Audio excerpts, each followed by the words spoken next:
साथियों नमस्कार। साथियों अपने ज्योग्राफी जो क्लासें चल रही थी उन क्लासों में नेक्स्ट आपके बीच में जो क्लास लेके आया हूँ वो अपने पिछले जो भारत के सामान्य परिचय की चर्चा कर ली हमने, भारत की स्थिति विस्तार की चर्चा कर ली। उससे पहले हमने तरंगा ब्रह्मांड या पृथ्वी की आकृति वगैरह इस प्रकार के टॉपिक को चर्चा कर ली है। आज जो नेक्स्ट क्लास लेके आया हूँ वो अपने भौतिक भूगोल से है। कौन सी है?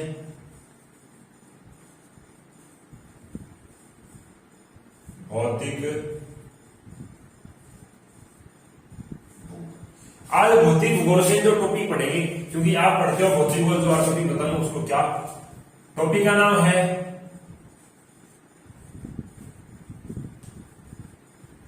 वायुमंडल की संरचना। जिसे आप इस टॉपिक को किसके अंदर पढ़ते हो? आप पढ़ते हो विश्व भूगोल के अंदर। किसके अंदर पढ़ते हो? विश्व भूगोल। हाँ बिल्कुल सही बात है आपकी कि भौतिक भूगोल का स्तर हम विश्व के स्तर पर चर्चा करेंगे। आज पढ़ेंगे वायुमंडल। तो सबसे पहली बात तो आप सामान्य पे चर्चा ही करेंगे कि सर वायुमंडल है क्या। किस पे चर्चा करेंगे कि वायुमंडल क्या है। इस वायुमंडल से थोड़ा सा याद दिला दूं आपको कि पिछले जो सेकंड ग्रेड के एग्जाम हुए थे इनके अंदर वायुमंडल से, वायुदाब से 2-3 क्वेश्चन पूछे गए थे। उसके अलावा जो छोटे एग्जाम होते हैं उसके अंदर वायुमंडल से ज्यादा पूछते हैं, वायुदाब से कम क्वेश्चन पूछते हैं। और बड़े एग्जाम होते हैं उनके अंदर वायुदाब से पूछते हैं, वायुमंडल से कम पूछते हैं। तो देखो हम वायुदाब की चर्चा करेंगे, वायुमंडल की भी चर्चा करेंगे, पवनों की भी चर्चा करेंगे विस्तृत रूप से। सबसे पहले वायुमंडल क्या है तो देखना, वायुमंडल क्या है ये चेक करने के लिए हमें इसको अलग अलग करना पड़ेगा। संधि विच्छेद वायु प्लस मंडल लेके चलेंगे। क्या लेके चलेंगे? वायु प्लस मंडल। वायु का अर्थ क्या है? वायु का अर्थ है गैसों का मिश्रण। वायु किसे कहते हैं? तो गैसों के मिश्रण को क्या कहा जाता है? वायु कहा जाता है। तो गुरुजी मंडल किसे कहते हैं? मंडल का अर्थ है वायु को अलग अलग परतों में विभाजित करना। मंडल किसे कहते हैं? अलग अलग परतों में विभाजित करना मंडल कहलाता है। और वायु किसे कहते हैं? तो गैसों के मिश्रण को क्या कहते हैं? वायु कहते हैं। तो ये गैसें हैं, ये गैसों क्या करेंगे? अलग अलग परतों में बढ़ जाएगी तो क्या हो जाएगा? उसे वायुमंडल कहेंगे। इसका मतलब वायुमंडल किसे कहते हैं? परिभाषा भी बन सकती है, गैसों के मिश्रण को अलग अलग परतों में डिवाइड करना क्या करता है? वायुमंडल कहलाता है। लेकिन बात इसके बाद में अगली आती है, वो क्या आती है? क्या गुरुजी इस वायु है, इस वायु का निर्माण कैसे? क्या कि वायु की उत्पत्ति कैसे होती है? वायु की उत्पत्ति कह सकते हो या फिर वायु का क्या कह सकते हो? निर्माण कह सकते हो। तो वायु की उत्पत्ति होती है, वो ध्यान रखना किससे होती है? वो होती है पृथ्वी के घूर्णन से। किससे होती है? पृथ्वी के घूर्णन से। कहने का पृथ्वी है, पृथ्वी क्या करती है? अपने अक्ष पर जब घूर्णन करती है तब पृथ्वी पर किसकी उत्पत्ति होती है? वायु की उत्पत्ति होती है। जैसे आपने देखा होगा कि पंखा होता है अपने छत का, ये पंखा जब रुका होता है तो अपने रूम के अंदर किसी प्रकार की हवा नहीं चलती। जैसे हम बटन ऑन करके पंखे को क्या करते हैं? गति देते हैं तो पंखा क्या करता है? अपने रूम के अंदर किसका निर्माण कर लेता है? वायु का निर्माण कर लेता है। इसका मतलब पहली बात तो क्या होगी? पृथ्वी की घूर्णन गति से। रियल बात तो यही है, बाकी कुछ कहते हैं तापमान की वजह से, ये नहीं। रियल बात यह है पृथ्वी के अंदर जो पृथ्वी घूर्णन करती है उस वजह से पृथ्वी के अंदर किसकी उत्पत्ति होती है? वायु की उत्पत्ति होती है। जो इसकी विशेषता की बात करें, जानना वायु है वो क्या है? एक पहली बात तो रंगहीन है, इसका कोई रंग नहीं होता। या फिर दूसरी बात करें तो इस कह सकते हैं ये है स्वादहीन, इसका कोई स्वाद नहीं होता। वायु का ध्यान रखना, कोई कलर नहीं होता, कोई स्वाद नहीं होता। या फिर बात करें, तीसरी बात करें कह सकते हैं वायु की ध्यान रखना कोई गंध, सुगंध भी नहीं होती। कहने का वायु क्या है? गंधहीन भी होती है। ऐसी गैस जिसका न रंग हो, न स्वाद हो और न क्या हो गुरुजी? गंध हो, ऐसी वायु को हम क्या, सॉरी ऐसी गैसों को हम क्या कहते हैं? वायु कहते हैं। इसके बाद में जो अगली बात आती है वो आती है कि वायु के कितने प्रकार है? वायु कितनी प्रकार की होती है? वायु के प्रकार। तो जी वायु तो एक ही प्रकार की होती है, वायु कोई दो प्रकार की होती है। हाँ, होते हैं वायु के कौन कौन से प्रकार। तो देखो आप इसका स्क्रीनशॉट लो, मैं आगे क्यों बढ़ता हूं आपके पीछे, आगे क्यों चलते हैं। बात करते हैं कि वायु कितने प्रकार की होती है। तो ध्यान रखना, वायु मुख्यतः दो प्रकार की होती है। कौन कौन सी होती है और इनको अलग अलग भागों में बांटने के लिए जो आधार लिए वो कौन कौन से। सबसे पहले बात करूं तो वायु को दो भागों में बांटने के लिए एक हमने आधार लिया, कौन सा लिया, तापमान। तापमान के आधार पर वायु कितने भागों में बांटा गया, दो भागों में। तापमान के बारे में बात करूं तब कह सकते हैं क्या गुरुजी, वो कह सकते हैं ऋतु। ऋतुओं के आधार पर भी ध्यान रखना वायु को कितनी भागों में बांटा गया, दो भागों। तीसरी बात करें तो क्या गुरुजी, वायु को गति के आधार पर कितने भागों में बांटा गया है, दो भागों। गति की बात में बात करें तो हम कह सकते हैं क्या, या तो कह सकते हैं दाब या फिर कह सकते हैं क्या, वजन। वजन या फिर दाब के आधार पर वायु कितने प्रकार की होती है, दो प्रकार की होती है। कहने का वायु को दो भागों में बांटने के लिए हमने जो आधार लिया, पहला आधार क्या लिया, तापमान के आधार पर, या फिर कह सकते हैं ऋतु के आधार पर, या फिर कह सकते हैं गति के आधार पर, या फिर कह सकते हैं दाब या वजन के आधार पर वायु कितने भागों में बांटा गया, दो भागों में। देखो कैसी, अगर कोई वायु तापमान के आधार पर गुरुजी वायु क्या है, गर्म, गर्म वायु है, उस गर्म वायु को क्या कहा जाता है, गर्म वायु को कहा जाता है पवन। क्या कहा जाता है, पवन। अगर वायु तापमान के आधार पर कैसी है, ठंडी है, इसका मतलब ठंडी वायु को क्या कहा जाता है, ठंडी वायु को कहा जाता है हवा। क्या कहा जाता है, हवा।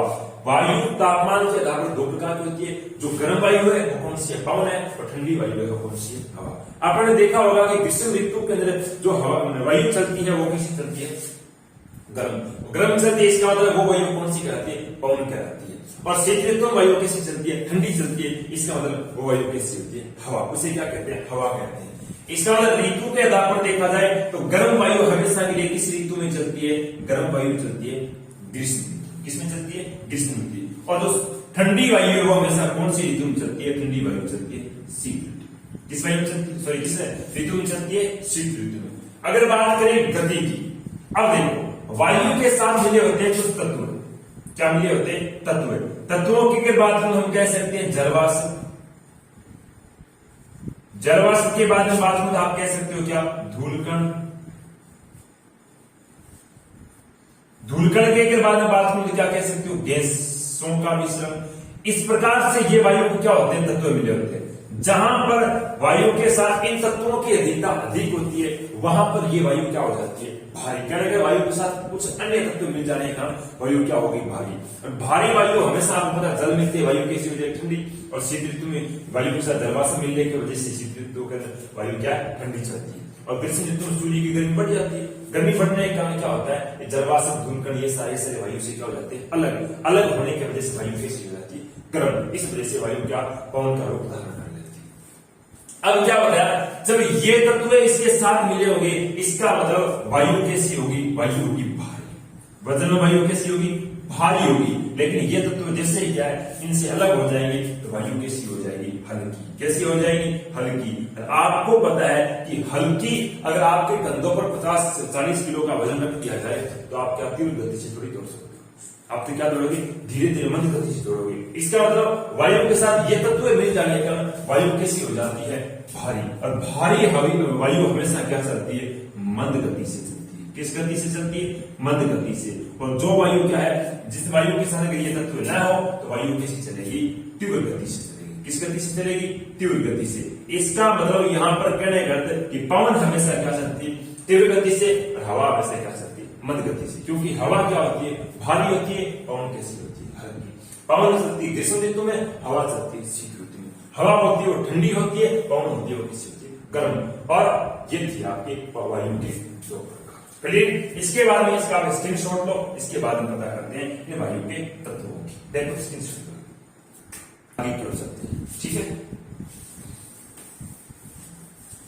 कुछ बातें थोड़ी सी पहले बता देता हूं कि तत्वों से पहले बात यह आती है कि सर तत्वों से पहले कुछ बताता हूं कि वायु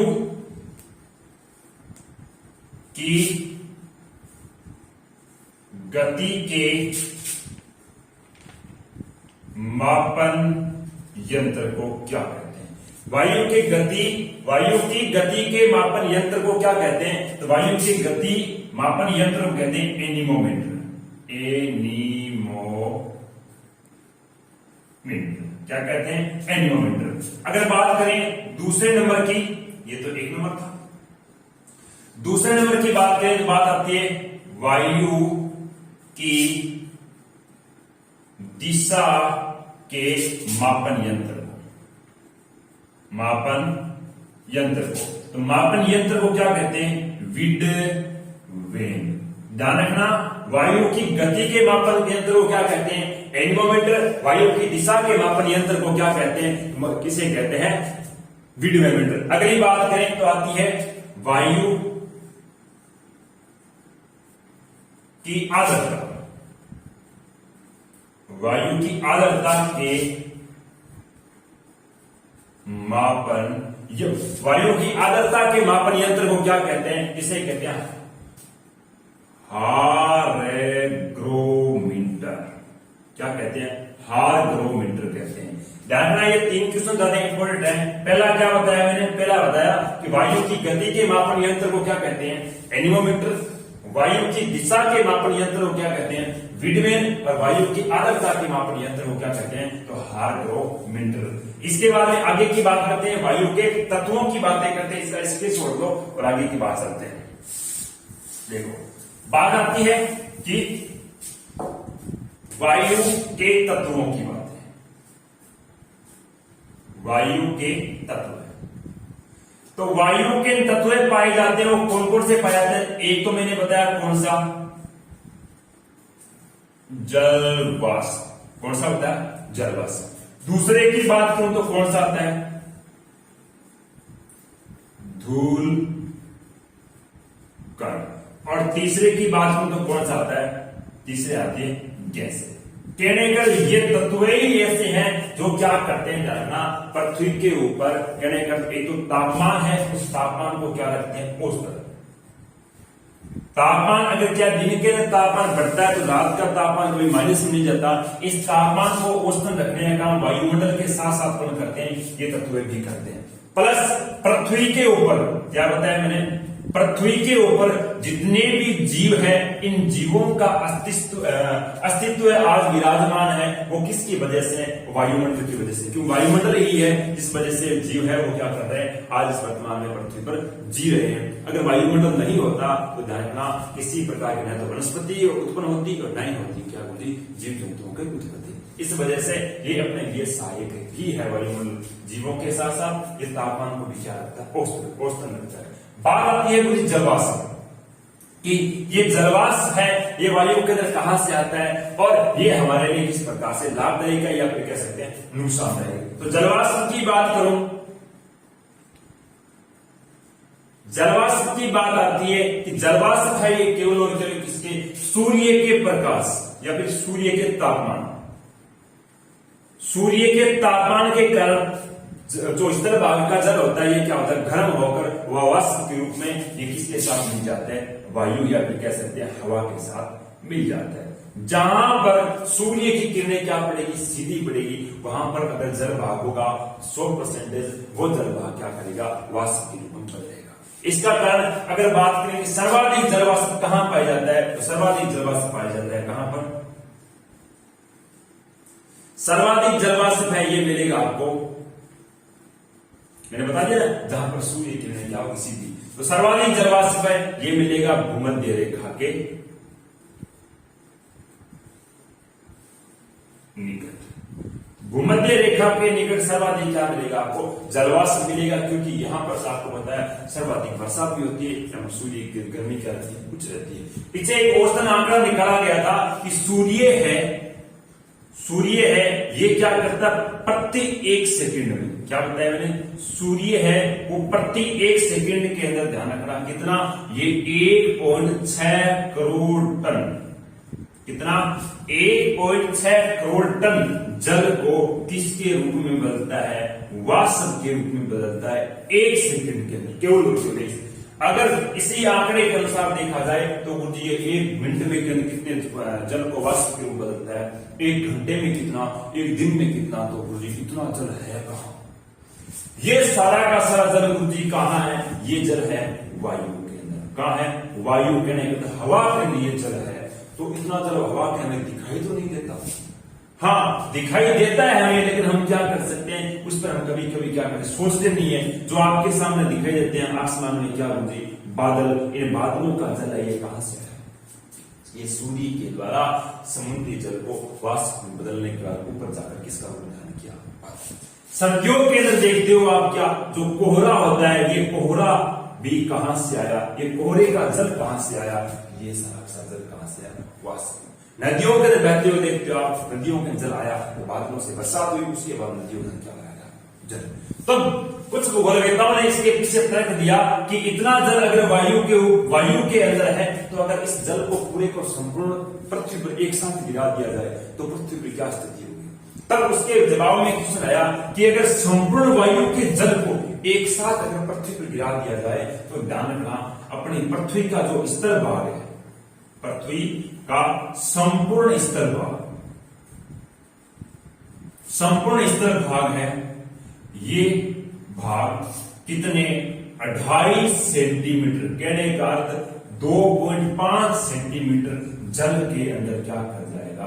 डूब जाएगा, पूरा स्तर भाग डूब जाएगा। केवल और केवल कौन से जल से? अपने वायु के अंदर जल है, उस जल से क्या कर जाएगा?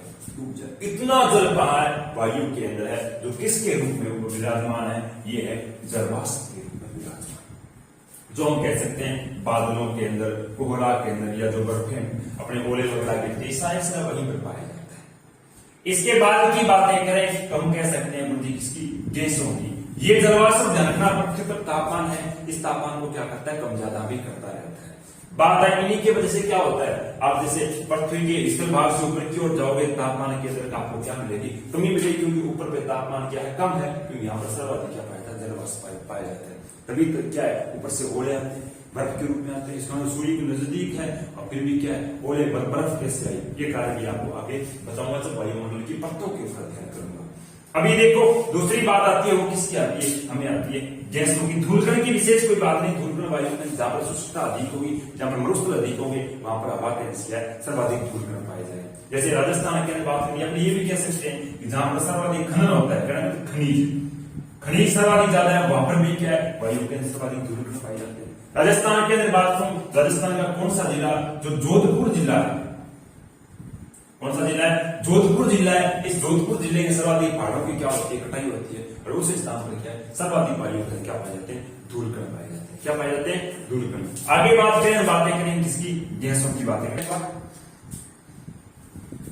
ठीक है एरिया। आगे की ओर बढ़ते हैं, बात करते हैं गैसों।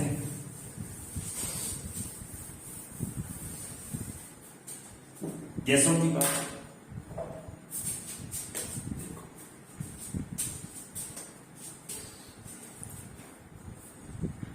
गैसों की बात करें तो वायुमंडल के अंदर कौन कौन सी गैसें पाई जाती है? उनके अंदर बात करें तो एक गैस पाई जाती है जिसे आप क्या कहते हो? नाइट्रोजन। क्या कहते हो? नाइट्रोजन।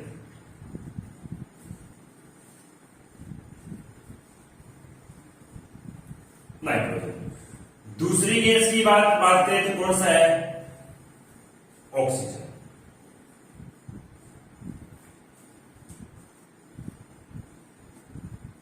ऑक्सीजन। तीसरी गैस की बात करें तो कौन सी? आर्गन। चौथी गैस की बात करूं तो कौन सी? Carbon dioxide.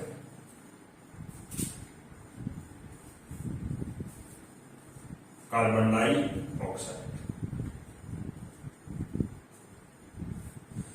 पांचवी गैस की बात करूं तो कौन सी? नियोन।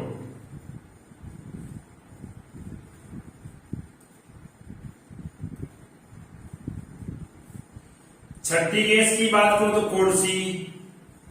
हीलियम। सातवीं गैस की बात करें तो कौन सी? ओजोन। गैस की बात करें तो कौन सी, H2 हाइड्रोजन। कहने का ये वायुमंडल के अंदर गैसें क्या रखती है, अपना महत्व रखती है। इन गैसों के अंदर बात करें, इन गैसों की मात्रा की बात की जाए कि कौन सी गैस की मात्रा वायुमंडल में सर्वाधिक है और कौन सी गैसों की मात्रा उसके बाद में धीरे धीरे क्या होती है, कम होती जाती है।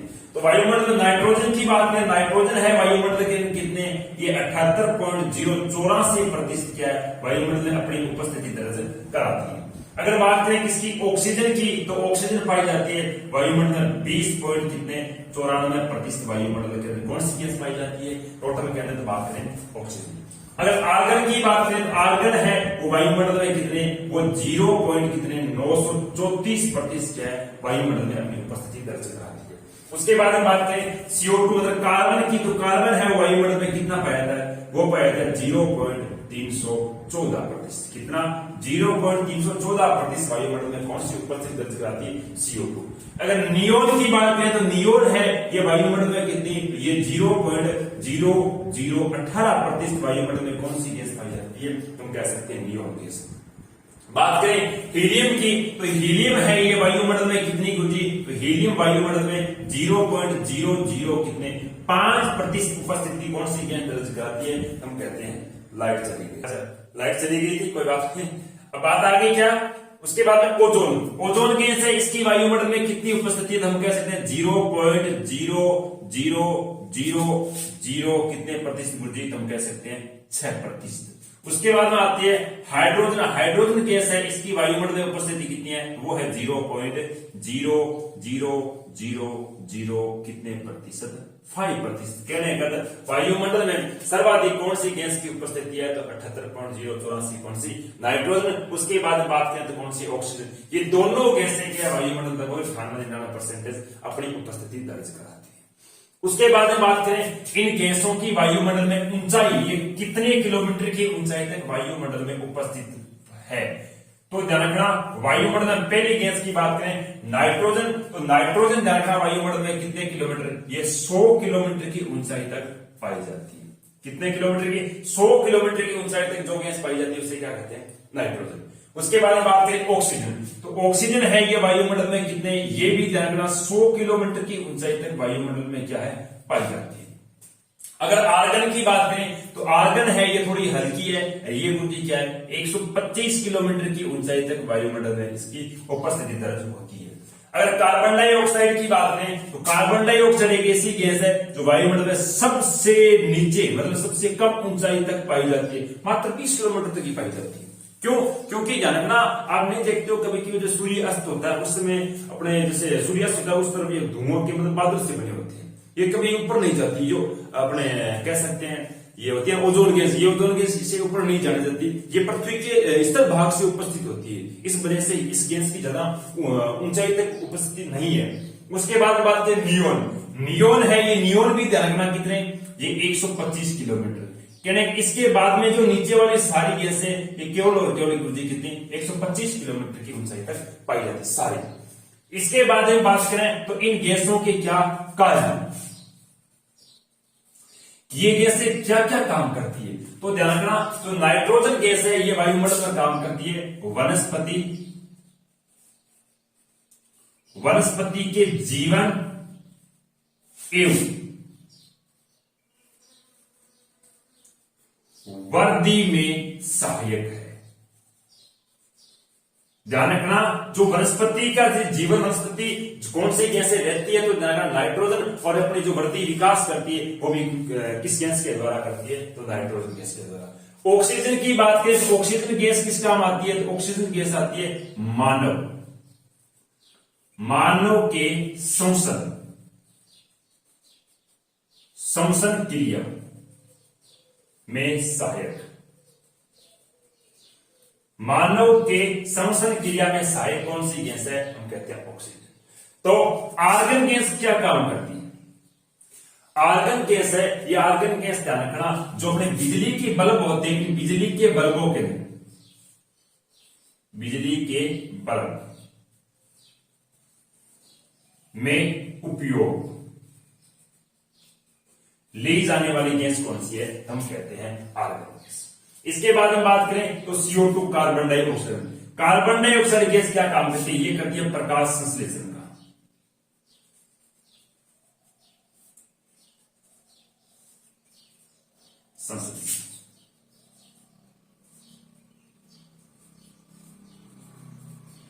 प्रकाश संश्लेषण का।